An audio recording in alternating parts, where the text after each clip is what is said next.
복 있는 사람은 악인들의 꾀를 따르지 아니하며 죄인들의 길에 서지 아니하며 오만한 자들의 자리에 앉지 아니하고 오직 여호와의 율법을 즐거워하여 그의 율법을 주야로 묵상하는도다. 그는 시냇가에 심은 나무가 철을 따라 열매를 맺으며 그 잎사귀가 마르지 아니한 같으니 그가 하는 모든 일이 다 형통하리로다. 악인들은 그렇지 아니하며 오직 바람에 나는 겨와 같도다. 그러므로 악인들은 심판을 견디지 못하며 죄인들이 의인들의 모임에 들지 못하리로다. 무릇 의인들의 길은 여호와께서 인정하시나 악인들의 길은 망하리로다. 아멘. 네, 금요일날 저녁에 시편을 순차적으로 보려고 합니다. 시편 전체가 150편이죠. 오늘부터 150편까지 3년 동안 계속 금요기도에 그것만 하느냐 하다가 또 다른 거 하고 싶으면 그거 하다가 또 시편하고 이렇게 하도록 하겠습니다. 이 시편 오늘 이제 첫날이기 때문에 몇 가지 서론적인 내용으로 좀 여러분에게 안내해 드리면, 시편은 테힐링이라고 하는 그 히브리어를 쓰고 있는데요. 이 테힐링이라고 하는 말은 찬양집이라고 하는 뜻입니다. 실질적으로 예배 때 불렀던 찬양집이 시편이에요. 지금 여러분이 갖고 있는 찬송가도 찬양집이죠. 그런 우리가 갖고 있는 찬송가 같은 게 이전 다윗 시대 때도 그렇고 그 이후에 유대인들이 계속 하나님 앞에 예배를 드릴 때 가지고 다니면서 불렀던 찬양집이 시편이다. 이렇게 이해하시면 됩니다. 영어로 시편을 Psalms라고 하십니다. Psalms, P-S-A-L-M-S 이렇게 나오는데 P도 L도 묵음이기 때문에 Psalms라고 읽는데요. 이 Psalms라고 하는 말이 노래들이라는 뜻이거든요. 실제 이 시편은 노래들인 겁니다. 근데 우리는 이 시편이 있지만 여기에 이제 곡조가 붙어 있지 않고 가사만 있기 때문에 우리는 이것을 기도문으로 읽으시면 돼요. 기도문으로. 그래서 시편은 여러분들이 아예 아주 습관적으로 잠언을 그렇게 읽는 분들도 많은데, 시편도 매일매일 내가 하나님 앞에 기도를 드린다 하는 마음으로 한 장씩 계속 읽어가는 것도 아주 좋은 습관이 되지 않겠나 하는 생각이 들고, 이번에 우리가 시편을 공부하면서 그런 좋은 습관도 들이면 좋겠다 이런 생각이 듭니다. 이 시편은요 150편 중에 상당히 많은 시가 둘로 구분이 되거든요. 하나는 찬양시, 또 하나는 탄식시입니다. 찬양과 탄식 이렇게 이제 구분이 되는데, 찬양은 말할 것도 없이 하나님에 대해서 감사하고 또 하나님이 기쁜 일 주신 거에 대해서 하나님을 높이는 내용으로 나왔죠. 그리고 탄식이라고 하는 말은 괴로움을 토하는 거거든요. 상당한 고난을 만난 이들이 이 시편 안에 아주 많이 나오고, 그 고난을 만난 이들이 하나님 앞에 막 탄식하는데 주로 이런 단어가 많이 나와요. 언제까지입니까? 그리고 어찌하여, 이런 표현들이 참 많이 나옵니다. 실질적으로 왜 내가 이런 고난을 당해야 합니까? 도대체 내가 무슨 잘못을 한 겁니까? 이 마음에 탄식이 나오고, 그리고 이 고난이 좀 길어지다 보니까 하나님 언제까지입니까? 내가 이 언제까지 이 고난 중에 있어야 되는 겁니까? 하고 하나님께 부르짖는 내용이에요. 다시 말하면 하나님이 나와 함께 한다는 그 임재가 느껴지지 않는 것을 부재라 그러잖아요. 부재. 하나님의 부재를 느끼는 겁니다. 마치 하나님이 안 계신 것만 같아요. 그래서 하나님 어디 계시냐고 막 찾기도 하고 그런 내용인데요. 하나님이 안 계신다는 얘기가 아니라 하나님이 안 계시는 것만큼 힘들다는 얘기고, 그러나 하나님 나와 함께 해주세요라고 간절히 바라는 내용, 그게 이제 시편이거든요. 참 귀하고 놀라운 것은 뭐냐면, 탄식시도요, 탄식시로 분류되는 시들도 거의 대부분 시작할 때는 탄식인데 맨 뒷부분으로 가면 찬양으로 끝나요. 그의 인생이 정말 탄식이었어요. 그런데 하나님 앞에 나가서 기도하다가 마지막에는 찬양으로, 딱 반전되는, 상황이 반전됐다기보다는 마음이 반전되는 이런 내용이 참 많이 나옵니다. 제가 이전에 김동우 목사님한테 들었던 설교 중에 지금까지 오래됐는데도 기억나는 게 하나 있는데, 이 목사님이 영락교회에서 부목사로 사역을 했었는데요. 한 번은 어떤 교회 권사님이 딸을 데려와서 식사 대접을 하겠다고 하더라는 거예요. 그래서 굉장히 비싼 거를 대접하고 좋은 선물을 주더랍니다. 그래서 아니 권사님 왜 저한테 이렇게 좋은 걸 주시고 좋은 대접도 하십니까? 라고 물어봤더니 스토리를 얘기하는 겁니다. 같이 온 이 딸이 결혼하고 남편 유학하도록 뒷바라지하고, 그래서 이탈리아에서 박사학위까지 이렇게 받도록 오랜 기간 동안 이렇게 고생하면서 서포트를 했다는 거예요. 근데 그 남편이 이제 학위를 받아가지고 한국으로 돌아와서 뭐 대학 강사도 하고 그러면서 어떤 교회에 쥐자로 갔는데요. 그 쥐자로 쥐하다가 반주자하고 눈이 맞은 거예요. 결국은 바람이 나버리고 결국은 이혼을 하고, 이 남편을 그렇게 뒷바라지했던 이 자매는 버림을 받은 겁니다. 그 이후에 분노의 치를 떨고, 그리고 너무나 힘들고 뭐 어떻게 살아야 될지도 모르는 너무나 막막한 상황에서 완전히 우울증에 빠져가지고 집안에서 3년을 밖에 안 나왔다는 거예요. 그래서 완전히 이 딸이 무너져 가고 형편없이 되어가는 것을 보면서 옆에서 지켜보면서 이 엄마는 어떻게 할 수가 없는 거예요. 그런데 교회에서, 영락교회에서 이 김동호 목사님이 시편 성경 공부를 했답니다. 그 시편 성경 공부에 이 어머니가 이제 등록해서 나왔다가 이렇게 강의를 쭉 들으면서 우리 딸이 들으면 정말 좋겠다. 그래서 계속 딸에게 권면하고 계속 권면해서 밖에 안 나가도 좋으니까 이 강의 하나만 딱 교회 가서 듣고 오자. 그렇게 해가지고 결국 이 자매가 교회를 온 겁니다. 근데 시편의 강의를 계속 들으면서 이 자매가 회복이 되어가는 거예요. 계속 점점 회복이 되어가는 거예요. 자기 얘기거든요. 시편 얘기가 다 자기 같은 사람들이 여기 있는 거예요. 그런데 하나님의 말씀으로 치유되고 회복된 이야기들이 거기 나와 있는 거예요. 그러면서 이 자매가 온전히 치유가 되고 회복이 되어서 다시 이 자매의 일상으로 복귀하게 되고, 그렇게 살아가는 모습을 보면서 너무나 감사해서 식사 대접을 한 거죠. 이 얘기를 들으면서 시편은 이런 거구나. 수많은 탄식이 있는데 결국 이 탄식이 찬양으로 바뀌는 실질적인 이야기와 우리 삶의 이야기가 시편에 나와 있구나. 우리도 함께 시편을 묵상해 가면서 저는 그런 은혜가 우리에게 임할 거라고 소망하고 있습니다. 이 시편은요, 총 1편부터 150편까지 나와 있는데, 여러분 이게 쭉 넘겨가면서 보면 요 1편부터 150편도 5권으로 나눠져 있어요. 5권으로. 그래서 1편부터 41편까지가 1권이고요. 그 다음에 42편부터 72편까지가 2권이고, 72편부터 3편부터 89편까지가 3권이고, 90편부터 106편까지 4권이고, 그 다음에 107편부터 마지막 150편까지가 5권으로 이렇게 5권의 책으로 이렇게 사실 나눠져 있는 거거든요. 150편이. 근데 이 5권은 왜 이렇게 구분을 했느냐 할 때 나름대로 어떤 특색들이 있습니다. 특색들. 1편부터 41편에 나오는 내용만 먼저 말씀을 드리면, 제1권에 나오는 이 내용들은 사실 이제 거의 대부분의 저자가 다윗이고요. 다윗이 쓰지 않은 시편은 3개입니다. 1편, 2편, 33편.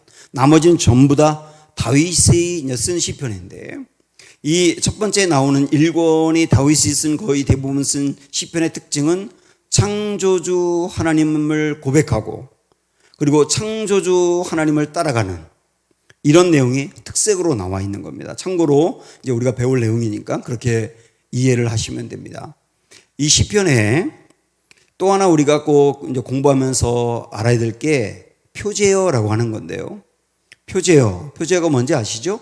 시편마다 거기에 다른 색깔로 맨 앞에 이렇게 표시를 했습니다. 이게 어떤 상황에서 또 어떻게 쓰여졌고 노래가 되었는지 이런 내용이 나와 있는데, 예를 들어서 3편을 여러분 보시면 거기에 뭐라고 되어 있느냐면 다윗이 그의 아들 압살롬을 피할 때 지은 시라고 이렇게 되어 있죠.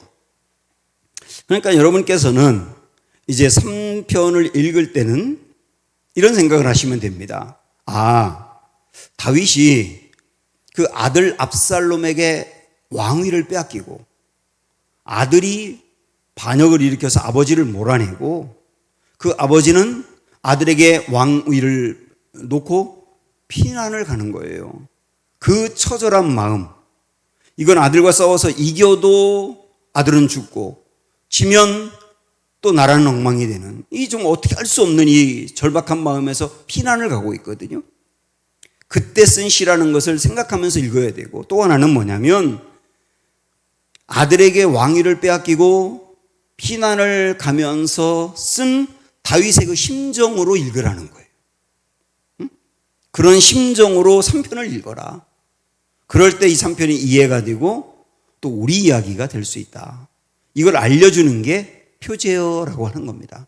그걸 기억하면서 앞으로도 여러분이 읽으시면 좋겠는데, 150편 중에 이 표제어가 뭐라고 이렇게 기록되어 있는 게 116편입니다. 116편. 116편의 그 표제어가 있는데요. 그 중에 73편이 다윗의 시라고 나와 있어요. 다윗의 시가 150편 중에 73편이 되고 거의 뭐 반 정도 되기 때문에 시편은 다윗이 썼다, 이렇게 이제 말을 해도 될 정도죠.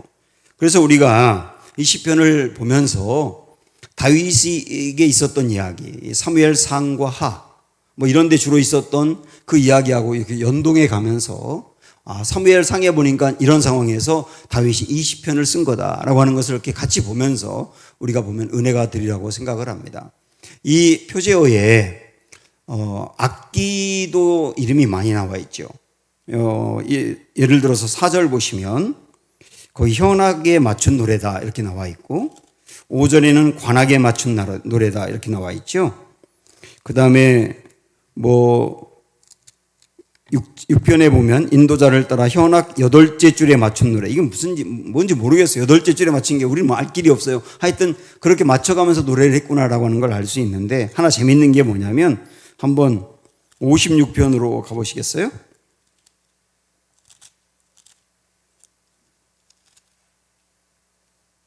(56편에) 보면은 그 악기가 이렇게 나와 있습니다. 인도자를 따라 요낫 엘렘 르호감에 맞춘 노래. 이게 무슨 말인지 모르는데 이게 이제 해석하면 이런 말이랍니다. 먼 느티나무 위에 비둘기 한 마리. 먼 느티나무 위에 비둘기 한 마리. 그걸 생각하면서 악기 연주했다는 건지, 그 느낌으로 했다는 건지 잘 모르겠지만 하여튼 그런 표현들이 이렇게 나와 있어요. 이게 이제 표제어라고 하는 것인데, 시를 읽을 때 참고가 될 내용들입니다. 이 정도로 서론적인 내용으로 우리가 시편을 좀 들어가면서 말씀을 드리고, 오늘 우리가 맨 첫 번째 이제 1편의 말씀을 읽었습니다. 시편 1편, 아까도 말씀드린 것처럼 1편과 2편은 저자가 없어요. 다윗이 아니에요. 그런데 이 1편과 2편은 뭐냐면 작가들이 책을 쓸 때 머릿말이라는 게 있죠. 머릿말. 이 머릿말이 있어요. 이 머릿말이 이제 서론 뭐 같은 그런 개념이지 않습니까? 앞으로 이 책이 우리가 읽을 때 이 책의 주요 포인트는 뭔지, 그리고 이 책을 어떻게 읽어가야 되는지, 그런 것들을 알려주는 일종의 그 책을 여는 문이라고 할 수 있는데, 시편 1편과 2편이 그런 역할입니다. 시편의 머릿말이다. 그렇게 이해를 하시면 될 거예요. 그래서 시편 1편과 2편을 보면 시편이 전체적으로 뭘 얘기하고 있는지를 이제 어느 정도 감을 잡을 수 있는 것이죠. 그러면 시편은 뭘 얘기하고 있느냐? 우리 한번 시편 1편 1절을 맨 앞에 보실까요? 시편 1편은 뭐라고 시작하고 있습니까? 복 있는 사람은 이렇게 시작을 합니다. 그죠? 그리고 2편 맨 끝에는 뭐로 끝나는지 보세요. 2편 끝에는 복이 있도다 이렇게 끝나요. 그죠? 복 있는 사람은 이라고 1편은 시작하고 2편은 복이 있도다 라고 끝나는데, 그래서 시편 1편과 2편이 시편 전체의 서론이라고 한다면 결국 시편은 복의 이야기다, 이렇게 이해를 하시면 됩니다. 결국 복 있는 사람이 누구인지를 말하고 있고, 그리고 복이라고 하는 게 어떤 건지를 이야기해 주고 있다. 이렇게 우리가 감을 잡고 시편을 들어가는 게 좋겠죠. 자, 그러면 이 복의 이야기라고 했는데, 여러분은 진정한 복이 뭐라고 생각을 하세요? 우리 한번 여러분 마음에 있는 솔직한 생각을 한번 꺼내서 내가 생각하는 복이 뭐냐? 보통 이제 우리나라 사람들은 전통적으로 오복이라 그래가지고 이런 걸 복이라고 생각을 했어요. 첫째, 물질. 둘째, 장수. 셋째, 강령이라 그래서 몸도 마음도 건강한 거. 그리고 네 번째가 좋은 평을 듣는 거. 다른 사람으로부터. 아, 좋은 사람이야. 그런 말을 듣는 거. 그리고 다섯 번째가 자기에게 주어진 몫을 다 살고 죽을 때도 아주 편안하게 죽는 거. 이게 오복이라 그랬거든요. 이렇게 사는 것도 복이라는 생각이 들어요. 자, 그러나 성경에서 말하는 이 복이 일반적으로 사람들이 생각하는 이 오복과 같을 수는 없지 않습니까? 우리가 예수님도 산상수훈을 시작하면서 팔복에 대해서 말씀하셨는데, 이 산상수훈은 명언 중에 명언이고 교훈 중에 교훈이고, 조금 더 확대해서 이야기한다면 이 땅에서 하나님의 나라를 미리 사는 길이거든요. 그게 산상수훈인데요. 산상수훈을 시작하면서 우리 주님이 제일 먼저 꺼낸 것은 복이야기입니다. 팔복을 이야기했는데 결국은 이 팔복을 이야기하면서 정말 하나님의 사람은 누구냐? 이 땅에서 하나님의 나라를 미리 사는 사람은 누구냐? 복의 개념이 정리된 사람이라는 거예요. 이 복의 개념이 어떻게 정리됐느냐에 따라서 그 사람의 인생은 확연히 바뀐다는 것이죠. 아까 이야기했던 그 오복, 우리나라 사람들이 보통 복이라고 생각하는 그 오복, 교회를 다니면서도 이게 내 복이야. 내가 기도를 열심히 해야 되는 이유도, 교회를 열심히 다녀야 되는 이유도 이 오복을 내가 받기 위해서야 라고 생각을 한다면, 그 복을 추구하면서 신앙생활하고 정말 열심히 교회를 다닌다 하더라도 그 사람의 인생은 교회 안 다니는 사람하고 크게 다를 게 없는 겁니다. 왜냐하면 그 복이 그 사람의 기준이 똑같으니까. 그래서 하나님의 사람이라고 하는 것은 복의 개념이 달라진 사람이에요. 그거를 시편에서도 얘기해 주고 있는 겁니다. 자, 그러면 시편에서 이야기하는 복 있는 사람이 누구냐 하는 것을 우리 보도록 하죠. 자, 우리 1절부터 같이 다시 1절 시작. 복 있는 사람은 악인들의 꾀를 따르지 아니하며 죄인들의 길에 서지 아니하며 오만한 자들의 자리에 앉지 아니하고. 일단 복 있는 사람은 뭐뭐를 하지 않는다 이렇게 얘기했는데, 여기에 악인들의 꾀를 따르지 않는다, 그러니까 악인들을 따르지 않는다 이렇게 생각해도 돼요. 그 다음에 죄인들의 길에 서지 않는다, 죄인들과 함께 같은 길을 걷지 않는다는 거죠. 그 다음에 오만한 자들의 자리에 앉지 않는다, 함께 교제하지 않는다, 이렇게 보셔도 괜찮아요. 여기서 오만이라고 하는 것은 아주 냉소적이고 사람을 무시하는 것을 이야기하거든요. 이런 사람들과 함께하지 않는다 이렇게 얘기했습니다. 자, 그러면 이게 이제 복 있는 사람인데요. 그럼 악인은 누구냐? 복 있는 사람과 악인을 이렇게 비교하고 있는데 악인은 누구냐? 4절을 보시면 이렇게 시작을 합니다. 4절. 악인들은 그렇지 아니하며 이랬어요. 악인들은 그렇지 아니하며. 그러니까 그렇지 않다고 하는 것은 복 있는 사람의 길을 걷지 않는다는 거죠. 그죠? 복 있는 사람의 길을 걷지 않는다, 악인은. 그러면 1절에서 복 있는 사람은 이러한 사람과 함께하지 않는다. 그러면 악인은 누굴까요? 그렇지 않으니까 악인은 그런 사람들과 어울리는 것이죠. 악인들을 따라가고 죄인들과 함께 길을 걷고 그리고 오만한 사람과 함께 교제하며 그 자리에 앉아있는 이 길을 걷고 있는 사람이 악인이다라고 말하고 있어요.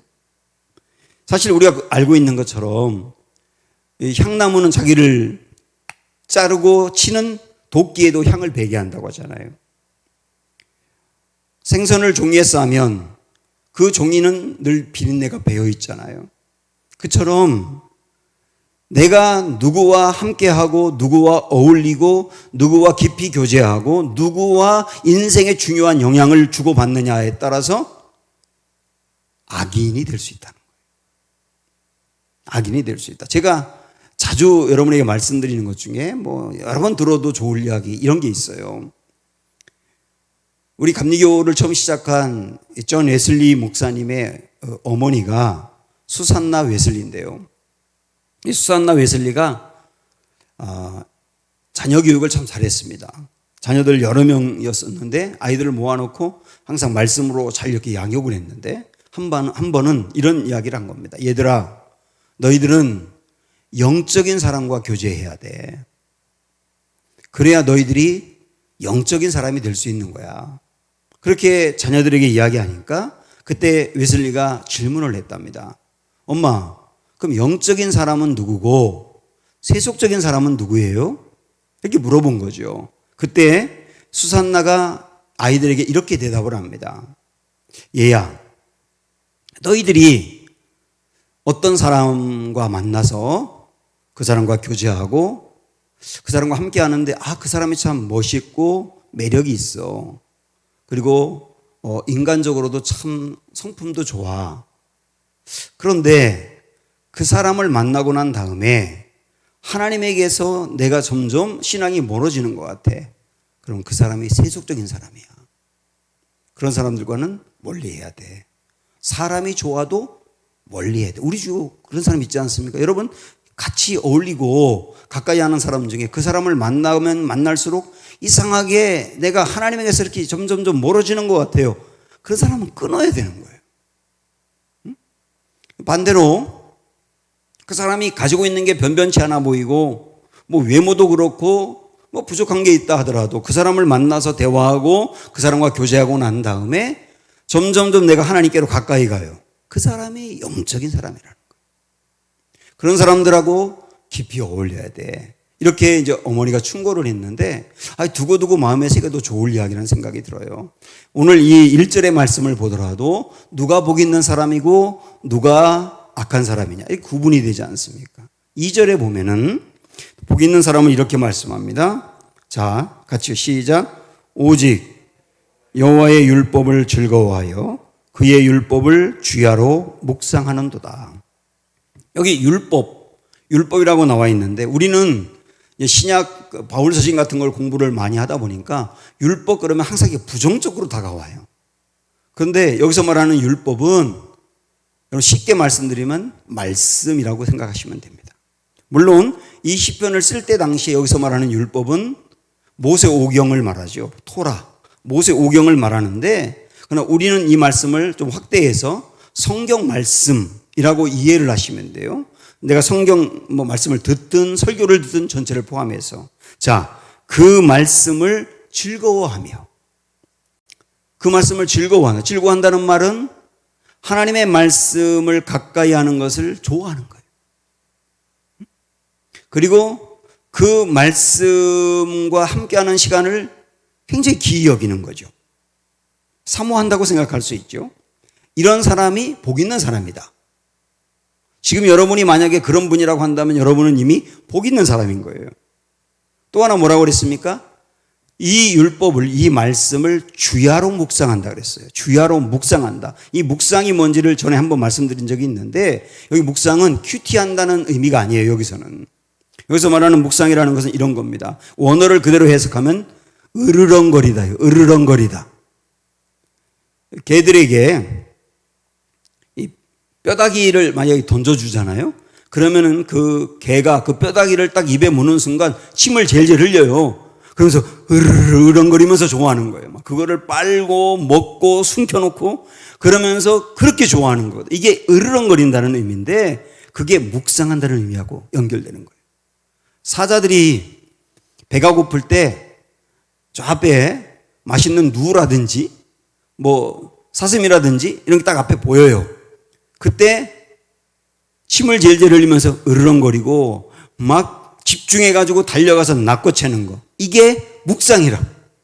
그러니까 여러분 이 느낌으로 하나님의 말씀을 주야로 묵상한다는 걸 생각을 해보시죠. 하나님의 말씀을 이렇게 가까이 하고 싶고 이렇게 빼앗기고 싶지 않고 이것을 정말 내 것으로 삼고 싶어하는 그 정도의 열정이 있는 거예요. 하나님의 말씀에 대하여. 그게 복 있는 사람이다. 그러면 악인은 누구냐? 4절에 또 똑같이 생각을 하면 악인은 그렇지 않음이요. 이렇게 되는 거예요. 그렇지 않음이요. 그러니까 악인은 이 말씀 그대로 놓고 본다면 누구냐? 자기의 시선과 관심이 하나님의 말씀에서 어긋나 있는 걸 말하는 겁니다. 아시겠죠? 내 인생의 시선 그리고 내 인생의 관심이 이 말씀에서 어긋나 있어요. 그것을 이 1편에서는 악인이라고 말하는 겁니다. 그러니까 우리는 보통 악인 그러면 도덕적으로 문제가 있고 뭐 성적으로 문제가 있고 뭐 그런 사람을 생각을 하는데 1편에서 말하는 악인은 그런 개념은 아니에요. 그런 개념은 아니고 하나님의 말씀에 전혀 관심이 없고 자기의 생각과 관심과 자기의 살아가는 방식이 말씀에서 어긋나 있다. 이렇게 표현을 하고 있는 겁니다. 이 사람이 악인이다. 자, 그러면 여기서 우리가 한번 다 같이 한번 질문하고 가도록 할까요? 여러분 어떠세요? 정말 1절 그런 사람하고 어울리지 아니하고 2절 하나님의 말씀을 그토록 즐거워하며 개가 그리고 사자가 으르렁거리듯 말씀을 그렇게 가까이 하고 싶어하고 사모하는 그 사람이 복 있는 사람이다. 이렇게 말씀했는데 여러분 여기 동의하십니까? 네? 어떠세요? 저도 아멘 금방 할 것 같았는데 가만히 이 말씀을 준비하면서 생각하니까 정말로 나는 목사이면서 아까 얘기했던 그 오복 있잖아요. 오복. 그 오복보다 여기서 말하는 이것을 진짜 복으로 여기는가? 자신이 별로 없더라고요. 여러분 어떠세요? 아까 아멘 하시면 5분 있었는데 어떠세요? 진짜 이걸 나는 복으로 여기느냐? 사람들이 추구하는 오복보다 이 복을 정말 좋아하고 즐거워하느냐? 쉽지가 않아요, 우리가. 그러나 궁극적으로 이게 진짜 복이다라고 하는 것을 마음으로 소망하고 가는 사람. 이 사람이 복 있는 사람이다. 그리고 우리가 그런 복 있는 사람이 되기를 갈망해야 되겠죠. 여기에 복 있는 사람하고 악인하고를 대조했지 않습니까? 왜 대조를 하겠습니까? 우리에게 이 대조하는 모습을 통하여서 우리가 이 선택 앞에 놓여 있다는 거예요. 매 순간마다 지금 악인의 길이 있고 복 있는 사람의 길이 있는데 나는 정말 복 있는 사람의 그 길을 원하는가? 나는 지금 그 길을 가고 있는가? 늘 선택 앞에 놓여 있다는 겁니다. 여러분이 당장 내일 모레 무슨 일을 만났을 때도 그 일 앞에서 이걸 선택하느냐 이걸 선택하느냐 우리 앞에 놓여 있는 거예요. 그때 나는 복 있는 사람의 길을 선택하느냐 이게 굉장히 중요하다는 것이죠. 여러분이 아주 좋아하는 그 프로스트라고 하는 사람이 쓴 가지 않은 길이라고 하는 시가 있잖아요. 아시겠지만 제가 좀 읽어드릴게요. 잘 들어보십시오. 노란 숲 속에 길이 두 갈래로 나섰습니다. 나는 두 길을 다 가지 못하는 것을 안타깝게 생각하면서 오랫동안 서서 한 길이 굽어 꺾어 내려간 데까지 바라다 볼 수 있는 데까지 멀리 바라다 보았습니다. 그리고 똑같이 아름다운 다른 길을 택했습니다. 그 길에는 풀이 더 있고 사람이 걸은 자취가 적어 아마 더 걸어야 될 길이라고 나는 생각했던 게지요. 그 길을 걸음으로 그 길도 거의 같아질 것이지만 그날 아침 두 길에는 낙엽을 밟은 자취는 없었습니다. 나는 나를 위하여 한 길을 남겨두었습니다.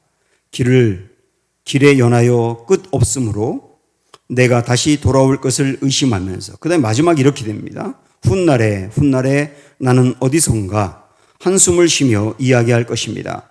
숲속에 두 갈래 길이 있었다고, 나는 사람이 적게 간 길을 선택하였다고, 그리고 마지막 연에 잘 들어보세요. 그리고 그것 때문에 모든 것이 달라졌다고. 이 마지막 부분이 우리에게 많은 생각을 갖게 합니다. 그것 때문에가 뭡니까? 내가 선택한 것 때문에 내 인생에 많은 게 달라졌다고. 저도 그렇고 여러분도 그렇고 한번 지금 생각을 해 보십시오. 내가 그때 그 순간, 그 결혼을 앞두고, 그 다음에 그 직장에서 내가 그 신앙생활 할 때, 그때 나에게 이 두 길이 있었는데 두 길 중에 이 길을 선택한 것으로 인해 내 인생 많이 달라졌다고. 응? 정말 많이 달라졌다고. 그때 그 중요한 순간에 그 인간과 결혼하지 말았어야 되는데 그 인간과 결혼함으로 인하여 내 인생이 정말 많이 달라졌다고. 이렇게 생각할 수도 있지 않습니까? 자, 우리 앞에 놓여 있는 이 두 길, 복 있는 사람이 걷는 길, 악인이 걷는 길, 이 두 길이 우리 앞에 놓여 있고요. 앞으로도 계속 우리는 선택을 해야 될 겁니다. 근데 이 선택에서 내가 어느 길을 선택하느냐가 나중에 우리 인생 다 끝나고 나서 인생을 회고할 때, 그걸 선택해서 내 인생 많이 달라졌다. 그럴 겁니다. 그래서 우리에게 정말 복 있는 사람의 길을 선택하라고 이 대조에 보여주고 있는 겁니다. 복 있는 사람의 길을 우리가 선택해야 될 이유가 있어요. 왜 그러냐면 이 두 길 중에 악인의 길을 선택한 사람과 복 있는 사람의 길을 선택한 사람의 이 결과가 확연히 다릅니다. 어떻게 다른가 한번 확인해 볼까요? 먼저 악인이 선택한 그 길의 결과는 뭘까? 우리 4절 보십시오. 우리 같이 읽어요. 4절 시작. 악인들은 그렇지 아니하며 오직 바람에 나는 겨와 같도다. 악인의 길을 선택한 사람은 결국 바람에 나는 겨와 같다. 이게 무슨 말일까요? 바람에 나는 겨, 바람이 세게 불면 겨도 세게 날아가고, 바람이 좀 적게 불면 적게 날아가고, 환경에 의해서 너무 영향을 심하게 받는 인생이라는 거죠. 이걸 뭐라고 말합니까? 흔들리는 사람이라고 말하는 거예요. 중심이 없어서 요동하는 사람이라는 거예요. 인생에 큰 고난이 오면 그냥 무너져 버리는 사람인 것이죠. 이게 바람에 나는 겨와 같은 인생입니다. 5절 보시면, 자, 악인의 길을 선택하면 어떻게 되는가? 5절 시작. 그러므로 악인들은 심판을 견디지 못하며 죄인들이 의인들의 모임에 들지 못하리로다. 의인들이 가는 길로 가지 못한다는 얘기고, 뒷부분은 앞에 있는 것은요, 악인들은 심판을 견디지 못한다. 이 부분을 한번 조금 더 생각을 해볼게요. 여기서 악인들은 심판을 견디지 못한다는 말은 마지막 심판 때에 악인들은 결국 심판을 당하고 말 거다. 이런 의미도 분명히 있습니다만은 또 하나의 의미는 뭐냐면 우리 인생을 살아가는 동안 심판을 당한 것 같은 어려움이 오기도 하잖아요. 그죠? 이 큰 고난들이 오지 않습니까? 내 인생이 심판을 당한 것 같은 그런 고난들이 참 많이 오는데, 문제는 뭐냐면 그런 고난들, 그런 아픔들이 왔을 때 견디지 못한다는 거예요. 견디지 못한다. 그래서 그런 고난들이 오면 결국 그 고난들 때문에 인생이 어려움으로 가는 것이죠. 그리고 마지막에 6절에 뭐라고 말했냐면 이렇게 말했습니다. 그러므로 악인들은 무릇 의인들의 길은 여호와께서 인정하시나 악인들의 길은 망하리로다. 망하리로다. 결국 무슨 말입니까? 악인들의 최종적으로 그의 인생의 결론은 망한다는 거예요. 한 사람이 이 땅에 태어나서 한 생을 살고 끝나는 것인데 그 사람을 결론을 낼 때 그 사람 망했어. 이런 결론이 난다는 거예요. 우리 인생에 말입니다. 큰 병에 들 수도 있어요. 그리고 정말 큰 심각한 재앙을 만날 수도 있어요. 큰 어려움을 당할 수도 있어요. 그러나 그 병 걸렸다거나 재앙을 만났다거나 어려움 당했다고 내 인생 전체가 망하는 건 아니잖아요. 그렇잖아요. 그때 그 어려움이 있는 것일 뿐이지. 그런데 악인은 결국은 그의 인생의 결론이 뭐냐? 망하게 된다.